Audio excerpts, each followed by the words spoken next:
ಶ್ರೀ ಗುರು ಬಸವಲಿಂಗಾಯ ನಮಃ. ವಿಶ್ವಗುರು ಮಹಾತ್ಮ ಬಸವಣ್ಣನವರನ್ನು ಸಕಲ ಶಿವ ಶರಣರನ್ನು ಎನ್ನ ಹೃದಯ ಮಂದಿರದಲ್ಲಿ ನೆನೆಯುತ್ತಾ ಅನುಭವ ಮಂಟಪ ಜಗತ್ತಿನ ಮೊಟ್ಟ ಮೊದಲನೇ ಪ್ರಜಾಪ್ರಭುತ್ವ, ಶರಣರ ನಾಡು ಬಸವ ಕಲ್ಯಾಣದ ಭೂಮಿಯಿಂದ ಈ ಸಾಯಂಕಾಲದ 150 ಕೋಟಿ ಭಾರತೀಯರಿಗೆ ಶರಣು.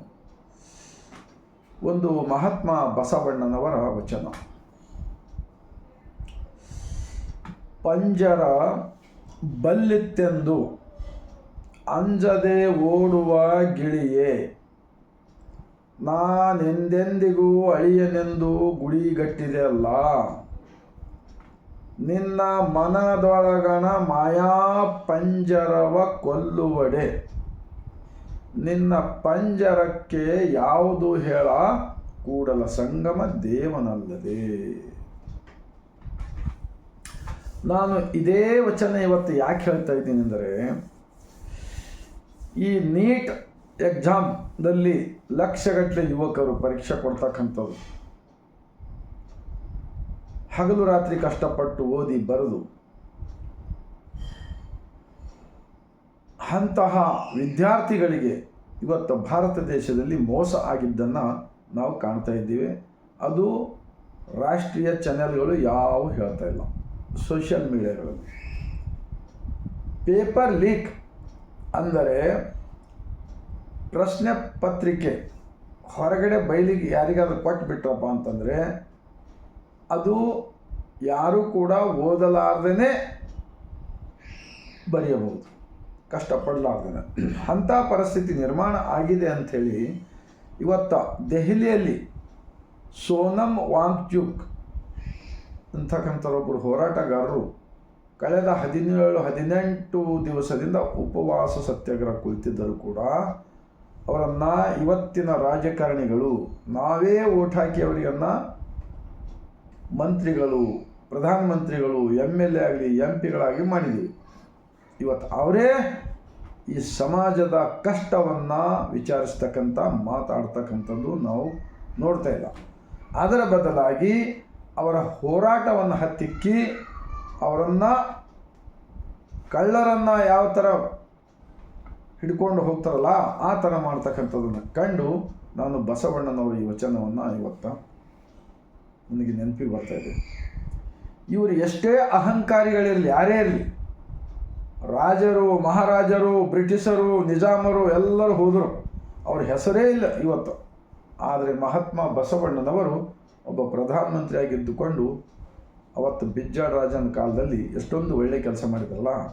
ಮತ್ತು ಇವರು ಬಸವಣ್ಣನವರ ಮೂರ್ತಿ ಉದ್ಘಾಟನೆ ಮಾಡುತ್ತಾರೆ, ಅವರ ಗ್ರಂಥಗಳನ್ನು ಉದ್ಘಾಟನೆ ಮಾಡುತ್ತಾರೆ.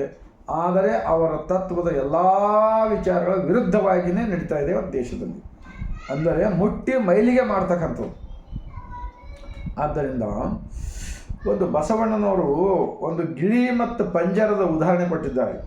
ನಾವು ಗಿಳಿ ಬಹುಶಃ ಹೇಳ್ತಕ್ಕಂಥ ರಸ್ತೆ ಮೇಲೆ ಕುಳಿತುಕೊಂಡು ಪಂಜರದಲ್ಲಿ ಒಂದು ಗಿಳಿ ಇಟ್ಕೊಂಡು ಬರ್ತಾರಲ್ಲ, ಅದು ಉದಾಹರಣೆ ಕೊಟ್ಟು ಹೇಳಿದ್ದಾರೆ. ಪಂಜರ ಬಲ್ಲೆತ್ತೆಂದು ಅಂಜದ ಓಡುವ ಗಿಳಿಗೆ, ಆ ಗಿಳಿ ನಾನು ಇಂಥ ಒಂದು ಪಂಜರದಲ್ಲಿ ಇದ್ದೀನಿ, ಭಾಳ ಸೇಫ್ಟಿಯಾಗಿದ್ದೀನಿ ಅಂತ ತಿಳ್ಕೊತು.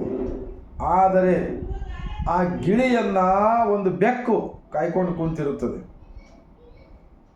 ಎಷ್ಟೋ ಗಿಳಿಗಳನ್ನು ನೋಡಿನಿ, ಮೆಲ್ಲಗೆ ಬೆಕ್ಕುಗಳನ್ನು ಹಿಡ್ಕೊಂಡು ತಿಂದುಬಿಡ್ತಾವೆ. ನಾನು ಎಂದೆಂದಿಗೂ ಅಳಿಯನೆಂದು ಗುಡಿಗಟ್ಟಿದೆ ಅಲ್ಲ, ನನ್ನ ಹಿಂದೆ ಇಷ್ಟೆಲ್ಲ ಒಂದು ಸಪೋರ್ಟ್ ಇದೆ, ನನ್ನ ಹಿಂದೆಲ್ಲ ಮಾತಿಲ್ಲಿ ತಯಾರಿ ಇದೆ, ನನ್ನ ಹಿಂದೆ ಭಾಳಷ್ಟು ಗನ್ ಮ್ಯಾನ್ ಇದ್ದಾರೆ, ಈ ಥರ ಎಲ್ಲ ಎಷ್ಟೇ ಜನ ಇದ್ದರು, ಅಂತರಂಗದ ದೇವ ಎಂದೆಂದಿಗೂ ಬಿಡುವುದಿಲ್ಲ. ಅಂತರಂಗದ ದೇವ ಒಬ್ಬ ಇದ್ದಾನೆಲ್ಲ, ಇವನನ್ನು ಯಾರು ಅಂಜಿ ಬದುಕಿ ಈ ಸಮಾಜದಲ್ಲಿ ಒಳ್ಳೆಯದನ್ನ ಮಾಡಿದಲ್ಲ, ಅದು ನಮ್ಮ ಬಸವ ಕಲ್ಯಾಣದ 12ನೇ ಶತಮಾನದ ಶರಣರು. ಎಂದೆಂದಿಗೂ ಅಳಿಯನೆಂದು ಗುಡಿಗಟ್ಟಿದೆ ಅಲ್ಲ, ನಿನ್ನ ಮನದೊಳಗಣ ಮಾಯಾ ಪಂಜರವ ಕೊಲ್ಲುವಡೆ. ಮಾಯಾ ಸುಳ್ಳು ಹೇಳಿ ಬದುಕ್ತಕ್ಕಂಥದ್ದು, ಮೋಸ ಮಾಡಿ ಬದುಕ್ತಕ್ಕಂಥದ್ದು. ನೋಡಿಲ್ಲ, ಬಸವಾದಿ ಶಿವಶರಣರ ಹಿಂದೂ ಸಮಾವೇಶ ಅಂಥೇಳಿ ಇಂತಹ ಒಂದು ಕ್ರಾಂತಿ ಭೂಮಿ ಬಸವ ಕಲ್ಯಾಣದಲ್ಲಿ ಬಂದು ಅವ್ರು ಯಾರ್ಯಾರು ಮಾಡಿದ್ರೆ ಅವ್ರು ಯಾರು ಕೂಡ ಬಸವಣ್ಣನವರನ್ನು ಧರ್ಮಗುರು ಅಂಥೇಳಿ ಇವತ್ತಿನ ತನಕ ಒಪ್ಪಿದ್ದು ನಾವು ಕೇಳಿಲ್ಲ.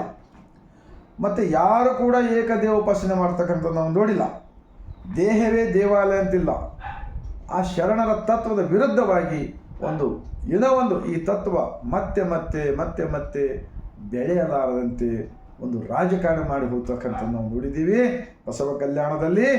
ಈ ದೇಶ ತುಂಬ ಇದನ್ನೇ ಮಾಡ್ತಾ ಇದ್ದೀರಲ್ಲಪ್ಪ. ನಿಜವಾಗಿರ್ತಕ್ಕಂಥ ಬಸವ ಅಭಿಮಾನಿಗಳು ಅವರನ್ನು ಹತ್ತಿಕ್ಕುವ ಕಾರ್ಯ ಮಾಡ್ತಾ ಇದೆ. ಇವತ್ತ ನ್ಯಾಯಾಲಯಗಳು, ಪೊಲೀಸ್ ಇಲಾಖೆಗಳು, ಎಲ್ಲ ಇಲಾಖೆಗಳು ರಾಜಕಾರಣಿಗಳ ಕಪಿಮುಷ್ಟಿಯಲ್ಲಿ ಇದ್ದಾವೆ. ಮುಗ್ಧ ಜನರ ದುಃಖ, ಅವರ ನೋವು, ನಲಿವು ಯಾರು ಕೇಳ್ತಾ ಇಲ್ಲ. ಕಳೆದ 12 ವರ್ಷದಿಂದ, ಅದಕ್ಕಿಂತ ಮುಂಚೆ ಯಾವ ರೀತಿ ಇತ್ತು ನಮ್ಮ ಭಾರತ ದೇಶ, ಈಗ ಹೇಗಾಗಿದೆ ನೋಡಿ. ಸ್ವಲ್ಪ ಯುವಕರು ನಮ್ಮ ಶರಣರ ವಚನಗಳನ್ನು ಓದಬೇಕು, ಅರ್ಥ ಮಾಡಿಕೊಳ್ಳಬೇಕು. ಇವತ್ತ ಜೀವನದಲ್ಲಿ ಯಾವ ರೀತಿ ಬದುಕಬೇಕೆಂಬುದನ್ನು ಎಲ್ಲ ಕಲಿಸಿದಾರಲ್ಲಪ್ಪ. ಮತ್ತೇನು ಹೇಳ್ತಾರೆ, ಸಬ್ಕಾ ಸಾಥ್, ಸಬ್ಕಾ ವಿಕಾಸ್, ಸಬ್ಕಾ ವಿಶ್ವಾಸ್. ಇವೆಲ್ಲ ಕಣ್ಣಿಗೆ ಕಾಣಿಸ್ತಾ ಇದೆ ಯಾರಿಗಾದ್ರ, ನಮಗಂತೂ ಕಾಣಿಸ್ತಾ ಇಲ್ಲ. ಎಷ್ಟೇ ಹೋರಾಟಗಳು ನಡೆದ್ರೆ ಗಪ್ಚಿಪ್ ಕೂಡೋದು. ಆದ್ದರಿಂದ ನಿನ್ನ ಮನದೊಳಗಣ ಮಾಯಾ ಪಂಜರವ ಕೊಲ್ಲುವಡೆ, ನಿನ್ನ ಪಂಜರಕ್ಕೆ ಯಾವುದು ಹೇಳ, ಕೂಡಲ ಸಂಗಮ ದೇವನಲ್ಲದೆ. ಕೂಡಲ ಸಂಗಮ ದೇವಂದರೆ ಕೂಡಲ ಸಂಗಮ ಊರಲ್ಲ, ಇಡೀ ಬ್ರಹ್ಮಾಂಡದ ಒಡೆಯನೇ ನಮ್ಮೆಲ್ಲರನ್ನ ಮಾಡಿ ನಮ್ಮ ಒಳಗೆ ಇದ್ದಾನಲ್ಲ. ಈ ಒಳಗಿನ ಪ್ರಾಣಶಕ್ತಿ ಏನಿದೆಯಲ್ಲ, ಜ್ಞಾನಶಕ್ತಿ ಎಲ್ಲ ಮಾನವರಲ್ಲಿದೆ. ಆ ಸ್ವಾಂಗ ಚಂಗಂಚರಲ್ಲಿ ದೆಹಲಿಯಲ್ಲಿ ಯಾರು ಸತ್ಯಾಗ್ರಹ ಕೂತಿದ್ರಲ್ಲ, ಆ ಪಾಪ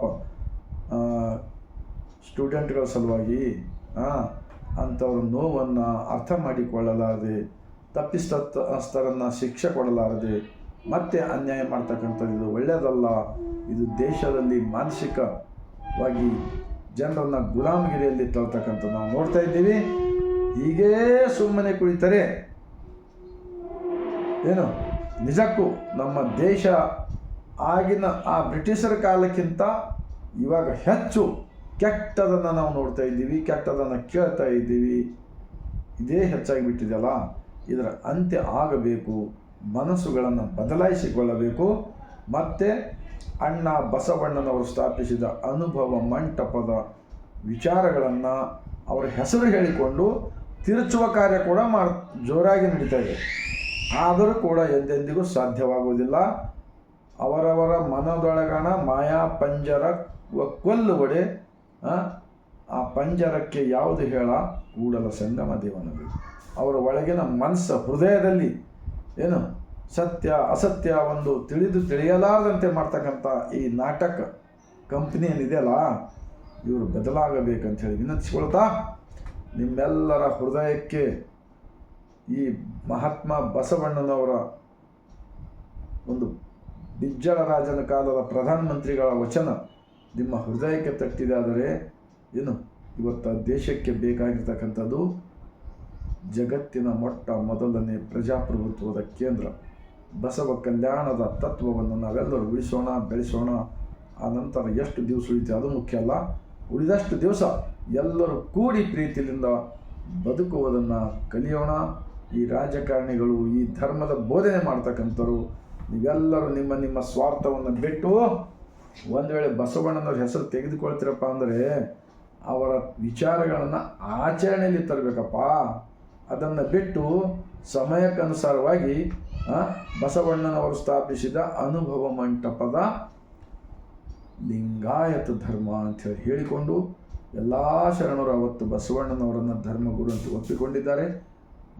ನಾವೆಲ್ಲರೂ ಕೂಡ ಒಪ್ಪಿಕೊಂಡು ಎಲ್ಲರ ಹೃದಯದಿಂದ